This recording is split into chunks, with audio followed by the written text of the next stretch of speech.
Bienvenidos una semana más a Cantabria de cerca. Hoy vamos a centrar nuestra mirada en el patrimonio natural que tenemos en nuestra comunidad autónoma. A veces parece mentira que una comunidad tan pequeña tenga tanta riqueza y tanta biodiversidad.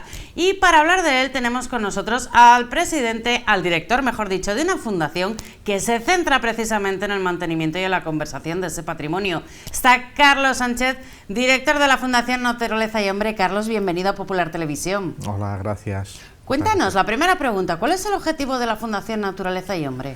Pues el principal objetivo es la coexistencia entre el ser humano y la naturaleza. Nosotros entendemos que se puede convivir, realizar numerosas actividades sin perjuicio de la conservación de la biodiversidad, y todo eso depende de cómo hagamos las cosas.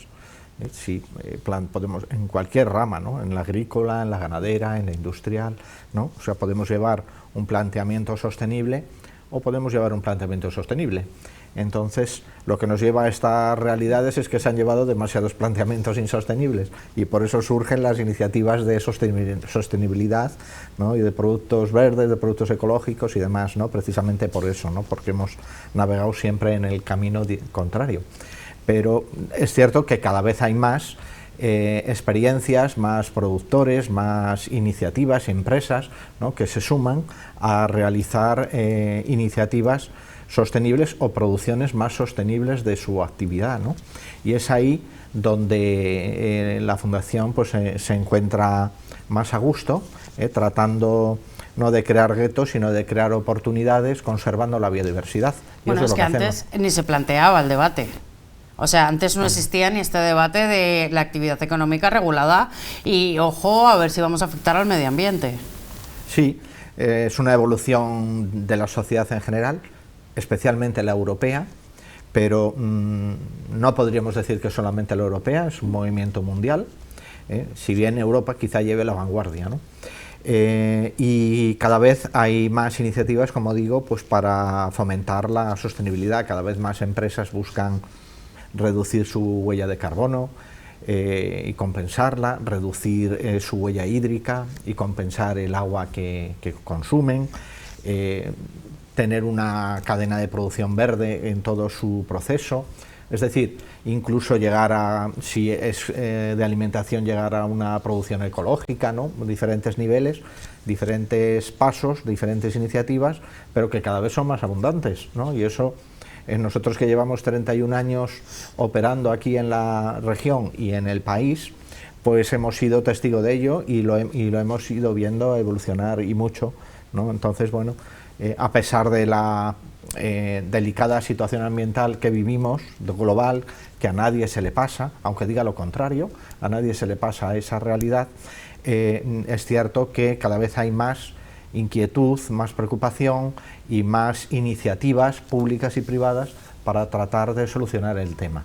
Lo comentabas, aunque nosotros nos centremos en Cantabria, vosotros no tenéis una actividad exclusivamente en Cantabria, estáis repartidos por más puntos del país. Sí, estamos trabajando en varias comunidades autónomas, Extremadura, Castilla y León, también en Madrid, bueno, en varias comunidades, también en varios países. Estamos operando en 3 países de forma directa. Y bueno, pero todo empezó aquí en Cantabria. La Fundación es Made in Cantabria. Empiezan las marismas de Alday en 1992 para conservar ese humedal en Camargo.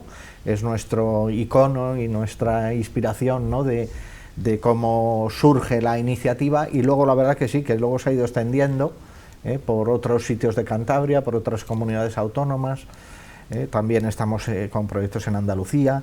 Bueno, realmente tenemos bastantes proyectos en bastantes sitios, afortunadamente, y siempre con el mismo enfoque, con el mismo objetivo, sí, conservar la biodiversidad, recuperar la biodiversidad, renaturalizar zonas y el desarrollo sostenible, es decir, la coexistencia entre el ser humano y la naturaleza. Y tenemos proyectos en donde eso nos hemos llegado a implicar muy intensamente, ayudando a productores a comercializar productos, a realizar mejoras en sus explotaciones, a que sus fincas se gestionen de forma más sostenible, que tengan biodiversidad, que tengan agua de mejor calidad, y todo redunda en su producción positivamente, en su economía, pero también en la biodiversidad y en las especies que habitan allí, ¿no? ¿Y cuántas personas hay detrás de este proyecto para conseguir sacar adelante todo esto?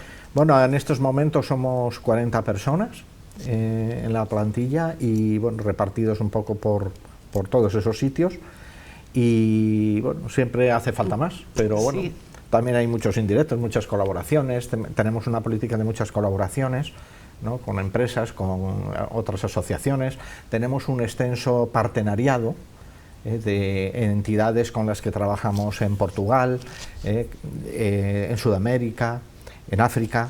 Entonces, eso también es un valor muy importante y aporta mucho capital humano, ¿no?, y mucha experiencia. El partenariado pues, es en algunos casos muy antiguo, en otros más reciente, pero es un partenariado pues, que nos ayuda a cumplir nuestro fin, ¿no? A lo largo de los más de 30 años que tiene la Fundación, habéis visto cambiar mucho. ¿Cuál es la salud ahora mismo de los espacios naturales de Cantabria? Bueno, pues la salud de los espacios naturales de Cantabria, quizá lo que más pudiéramos decir de preocupación podría ser los fuegos. Sí. ¿No? O sea, porque yo creo que en general, por ejemplo, vamos a tomar un ejemplo, la Bahía de Santander, ¿no? La Bahía de Santander, pues nosotros que tenemos ahí muchas reservas y hemos trabajado en ella muy intensamente, pues la hemos visto evolucionar muy en positivo, ¿no? Y muy en positivo en todas estas décadas, porque realmente pasados los años o las décadas en donde la bahía sufrió una desecación y un relleno generalizado, ¿no?, que la lleva a tener actualmente el 50% de su superficie, pues luego se han ido, claro, eso fue un golpe letal, pero luego ha ido evolucionando bien porque se han ido haciendo saneamientos, se han ido haciendo múltiples obras que han mejorado la calidad de las aguas, se han hecho también muchas iniciativas para eliminar especies invasoras, para recuperar y hacer reservas municipales, ¿no?, en diferentes municipios, y eso, bueno, pues de lo que quedaba, pues ha hecho una mejora pues bastante importante, ¿no?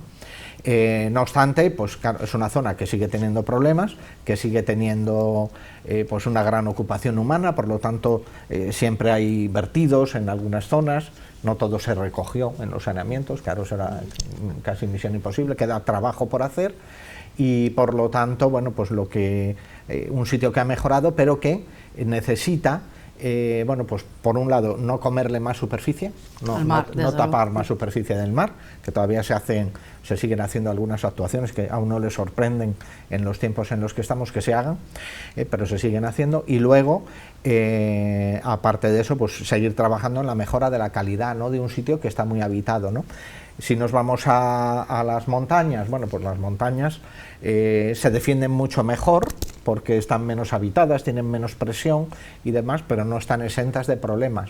Y por eso te citaba, ahora que están tan en boga los incendios que han azotado España, que todavía no nos han llegado aquí, porque aquí nos llegan en invierno y no nos llegarán en el invierno, y sufriremos también el envite de los fuegos. Y bueno, pues es una de las comunidades autónomas donde se quema más superficie cada año, y eso afecta a espacios naturales de montaña, por ejemplo la montaña oriental y pasiega es dantesco dentro del espacio natural protegido, como año tras año se queman pues muchos matorrales, a veces de interés comunitario y demás, impide la regeneración del bosque, pero también todas las orlas forestales de Saja, tal, hemos visto este año en Picos de Europa, tal. Bueno, pues lo de los fuegos, pues claro, realmente es un problema de difícil solución, pero que bueno, que puede mitigarse, y luego, bueno, pues desde otro punto de vista, bueno, pues están bastante bien conservados los bosques y son un atractivo turístico de primer índole, y además tienen un recurso turístico fantástico que tenemos que preservar, que es esos espacios y el paisaje, ¿no?, el paisaje que le rodea, el paisaje que tiene Cantabria, y que forma parte pues de algo muy especial que la gente viene a buscar aquí, ¿no? A mí me daría mucha pena que se continuara con el abandono rural y el abandono de las explotaciones ganaderas, transformando más praderas cantábricas a eucalipto.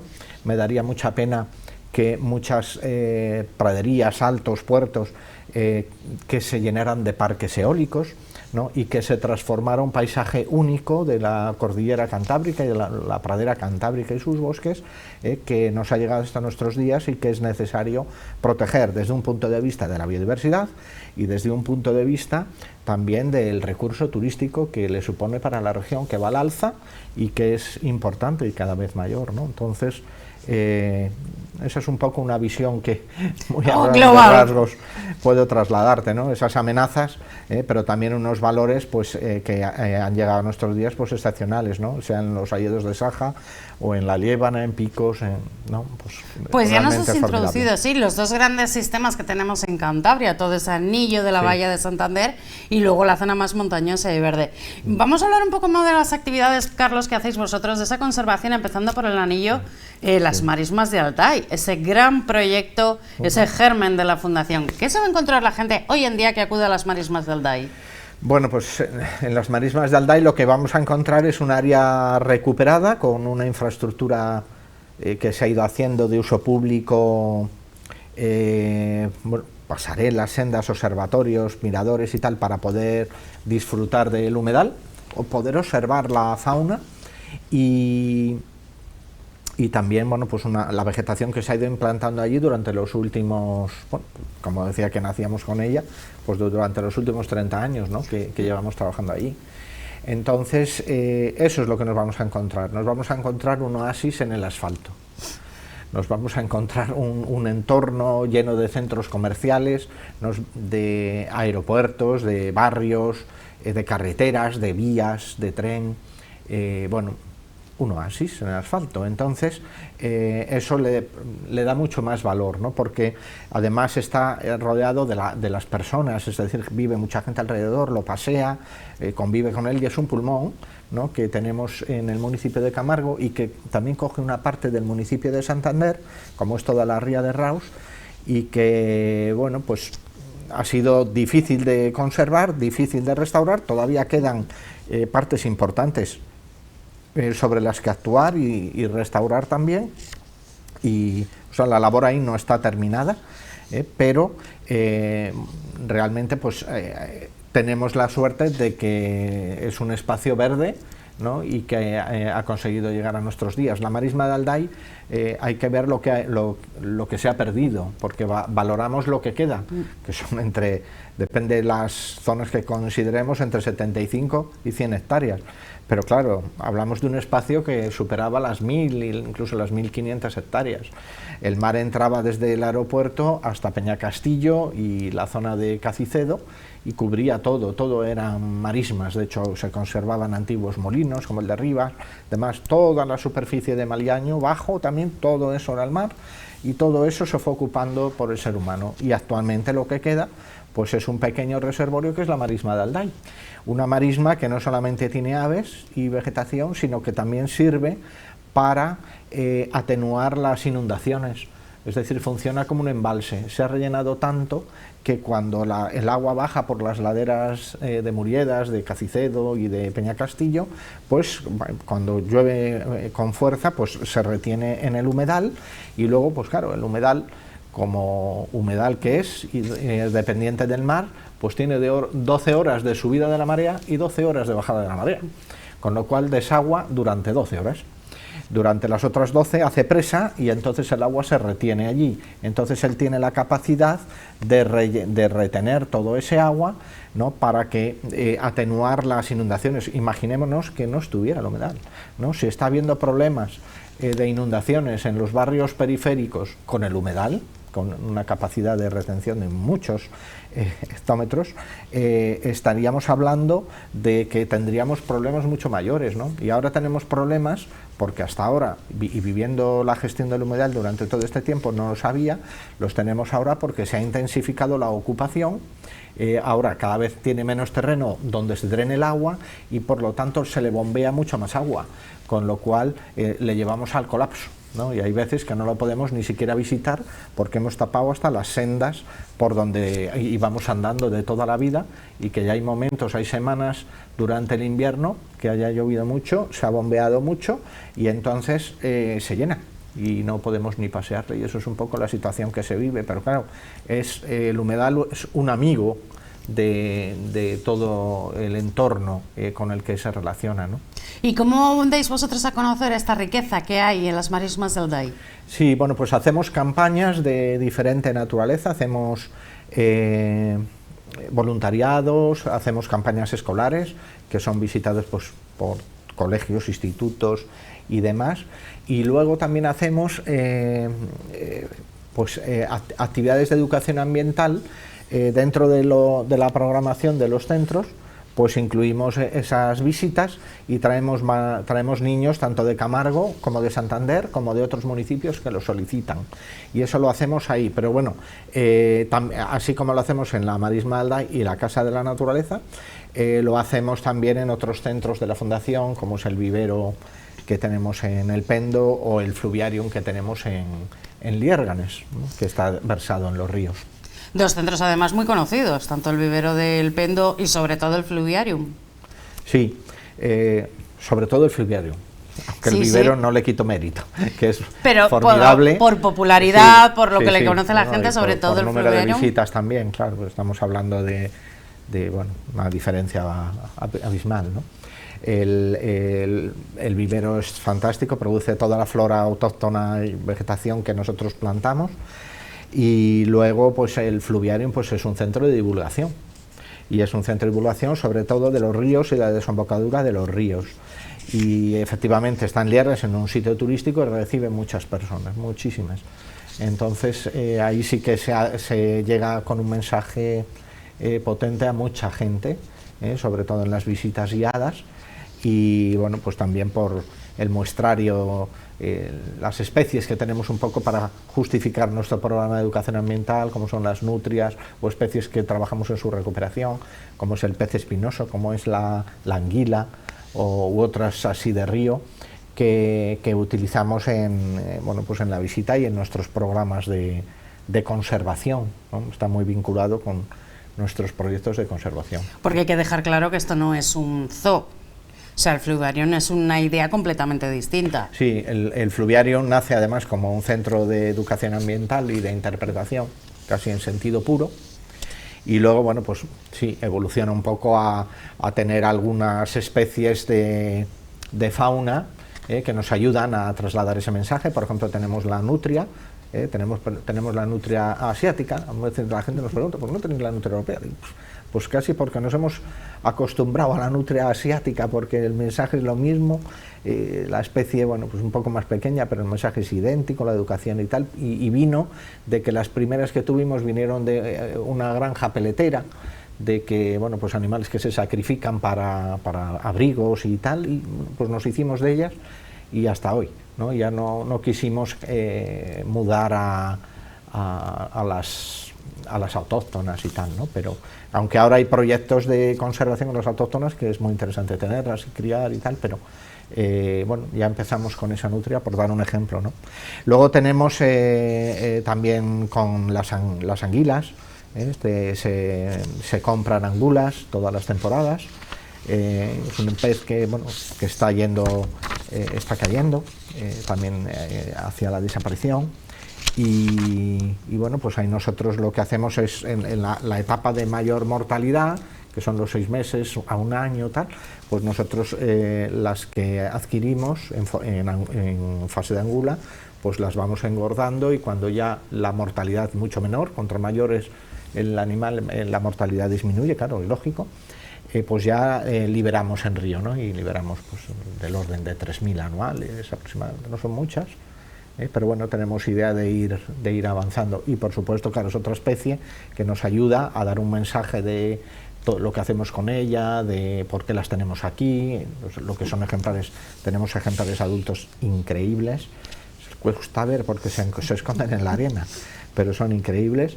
Y luego, bueno, pues las pequeñas, ¿no? Y la verdad que es, pues la gente ve que sí, oye, si no solo es un sitio donde tienen acuarios, sino que es un sitio donde están haciendo programas de conservación con especies de las que te están mostrando allí, ¿no? Que es un poco el objetivo principal para nosotros, ¿no? Y además también habéis introducido, y esto ya en la montaña, una especie como el rebeco, por ejemplo. Se hizo un proyecto para volver a tener el rebeco en estado salvaje. ¿Cómo fue este proyecto? Pues el rebeco estuvo dentro de un proyecto europeo que se desarrolló en la montaña en el año 1999. El rebeco era una especie que se había extinguido de toda la cordillera oriental, al igual que otras muchas. Cuando uno revisa los libros antiguos, Madoz y otros, la bibliografía es escasa para encontrar toda esa información, ¿no? Pero bueno, ahí de toda esa zona pues había desaparecido, incluso documentadamente, pues el oso, el urogallo, el pico maderos negro, por la falta de bosque, también el rebeco, como decimos, bueno, y algunas especies más, ¿no? Producto de toda esa intensiva ocupación de la montaña, normalmente porque directamente se talan muy poco tiempo, 10 millones de árboles, y se produce una gran transformación y luego una persistencia de la pradera porque se implanta el aprovechamiento de pastos. Y entonces, bueno, pues ahí se produce una extinción muy grande. Y bueno, pues una de ellas la hemos revertido con los rebecos reintroducidos que capturábamos en picos de Europa, 24 ejemplares, y luego íbamos liberando progresivamente en la montaña oriental. Y fue un éxito. Algunos ejemplares sí murieron, algunos ejemplares fueron abatidos por furtivos.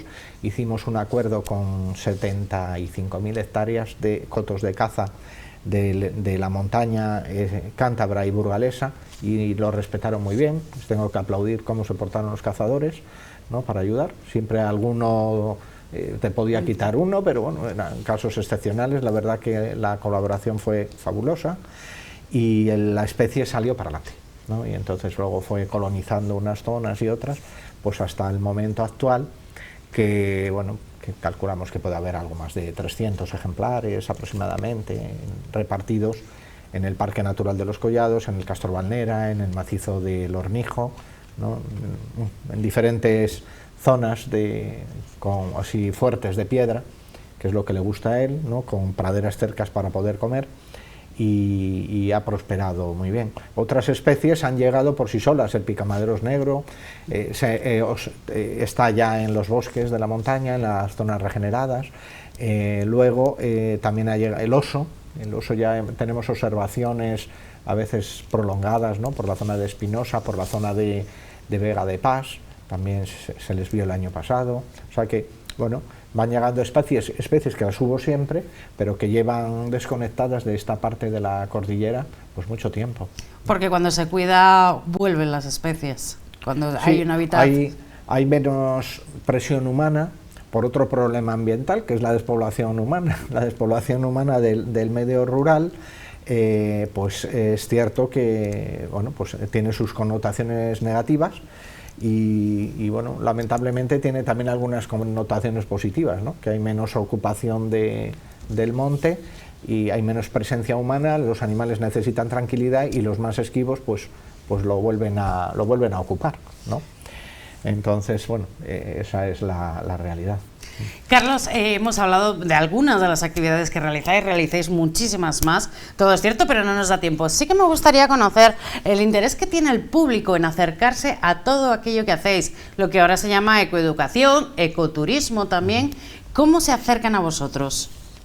Bueno, nosotros tenemos online, pues tenemos múltiples informaciones de los proyectos. Normalmente cada vez que hacemos un proyecto hacemos una página web específica del proyecto durante la duración del mismo, y normalmente hacemos una página web también de las instalaciones más representativas, o bien lo alojamos dentro de nuestra página web global, ¿no?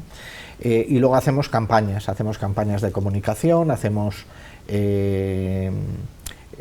divulgamos las actividades, ¿no? Tenemos una lista pues enorme también de personas que nos siguen y que les mandamos esas informaciones, y bueno, y depende de lo que sea, pues podéis ir a un portal más especializado, menos especializado, también para anunciarte y para hacer llegar aún más lo que hacemos. Tenemos sitios de contacto con la gente muy importantes, claro. Si por ejemplo el Fluviarium recibe varias decenas de miles de personas al año, pues es un sitio de contacto directo pues muy importante, donde aprovechamos para también divulgar otros sitios de la Fundación. Y luego tenemos las reservas que creamos y que normalmente siempre las abrimos al público. Es raro que tengamos algún espacio, es cierto que le hay, pero que es raro que tengamos algún espacio sin abrir al público, ¿no? Para nosotros el uso público es una de las mejores formas de conservar los espacios naturales, ¿no? Tiene sus connotaciones negativas también, ¿no? De vandalismo, de basuras, de ruidos, depende de cómo se comporte la gente, pero también ahí es nuestra misión de ayudar a la gente pues a decirles cómo se deben comportar, ¿no? Cuando visitan estos espacios, para no generar impactos, pero mantenerles abiertos a pesar de los inconvenientes y de todas las desperfectos que constantemente tenemos que arreglar, ¿no? Y ese proceso de mantenerlos abiertos pues hace que tengas mucho más contacto con la gente, y la gente se conecte con la naturaleza, ¿no? ¿Para qué queremos una marismalda ahí cerrada con toda la población que tiene? No, nosotros lo que queremos es una conexión de la naturaleza con la ciudad, de la naturaleza con las personas, y eso es, yo creo, que el éxito de estas iniciativas. Y luego tenemos incluso sitios más aislados. Por ejemplo, me estoy acordando de uno de Salamanca, que también es buque insignia, que tenemos es una dehesa de casi 600 hectáreas, y nosotros transformamos los alojamientos que tenía de los antiguos propietarios, pues lo transformamos en un alojamiento rural, y con observatorios de fauna y tal, y también pues mucha gente lo busca, es ya mucho más especializado, pero pues porque quiere ver el buitre negro, la cigüeña negra, o mustélidos, bueno, muchas, ahora la berrea, ¿no? Y entonces, bueno, pues también lo abrimos para que se pueda visitar, ¿no? Ya sea en la visita al día o quedarte unos días o tal. Entonces muy en esa línea de, porque por ejemplo, mira, esa zona te resulta a la gente, a mí es algo que siempre me chocaba, dice qué difícil es entrar a una dehesa, sí. Porque una dehesa es un sitio, una finca privada, que si te ve el dueño, el mayoral, tal, te va a echar, y igual hasta de malas maneras. Y con problemas. Y no puedes entrar, no puedes disfrutarla, ¿no? Bueno, pues eso es Campanarios de Azaba, ¿no? Es una reserva abierta para disfrutar de una dehesa renaturalizada, en donde uno puede disfrutar de una dehesa con total tranquilidad, ¿no? Y eso es abrirle los espacios al público, ¿no? Son propiedades sociales, ¿no? Que nos permiten pues tener una conexión con la gente que de otra manera pues sería muy difícil, ¿no? Carlos, con esto nos vamos a despedir. Muchas gracias por haber estado hoy con nosotros. Gracias a vosotros. Gracias también a todos ustedes. Solamente les hemos abierto boca. Acérquense a la Fundación Naturaleza y Hombre, porque tienen muchísimo más de lo que les hemos podido contar aquí. No nos daba tiempo a más, pero les aseguramos que es una auténtica joya que hay en Cantabria. Nos despedimos aquí, volvemos el próximo martes, como siempre a partir de las 10 de la noche.